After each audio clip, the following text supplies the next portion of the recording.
Hey everyone, welcome back to my channel AK Coding.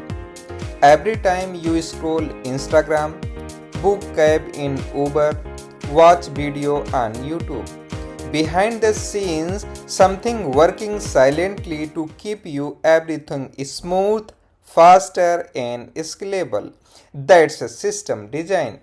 But what exactly is system design? And why does every tech company from startup to Facebook, Apple, Amazon, Netflix, and Google care so much about system design? Let's break it down. System design is a process of designing the architecture of the software system, how its different parts work together to handle real world problems. Think of it like city planning. A small program is like building a house. You just need wall, a roof and electricity. But a large scale app like running an entire city, you need roads, power grids, power supply, water management. Everything must be reliable and work for the millions of people.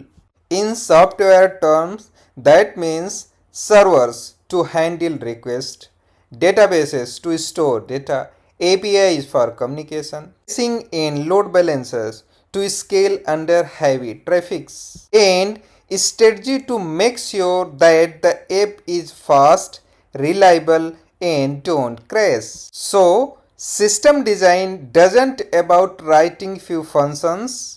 It's about thinking like an architecture of digital city. Let's say 1 million users try to order food on Swiggy. At the same time, if system doesn't design properly, it crashed and user leave and business failed. The good system design ensures scalability. Your app grow with users. Reliability.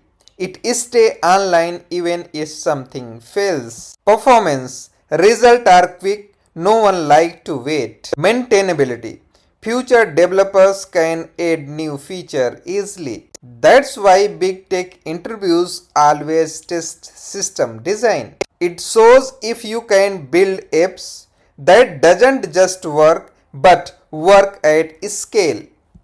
There are two flavors of system design. Number one, low level design, that is LLD, focuses on classes, methods, algorithms, basically blueprint of the code. Number two, high level design, that is HLD, focuses on architecture, databases, APIs, scaling strategies in the big picture view.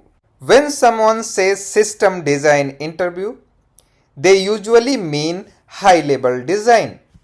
Okay, but how do you actually approach a system design problem? Here is a simple 5-step frameworks. Step number first, clarify the requirement. Ask a question, what does system do, how many users, and any constraint. Basically understand functional and non-functional requirement. Step number 2, high level design.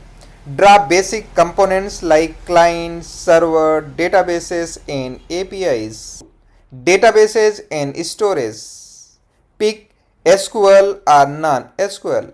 Add caching for speed and use CDN for static files. Step number 4, scalability and reliability.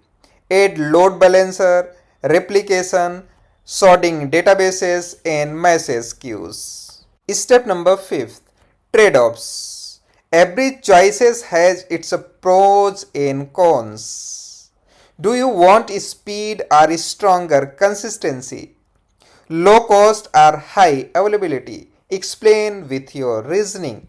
This structure not only help you in interview but also when building real world project. Let's take a quick example. Design a URL shortener like bit.ly.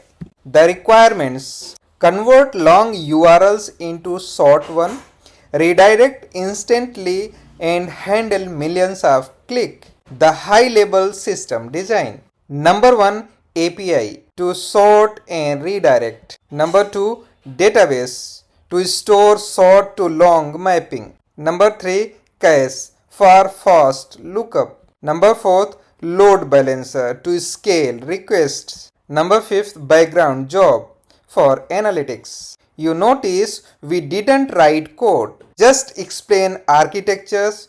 That's a system design in action.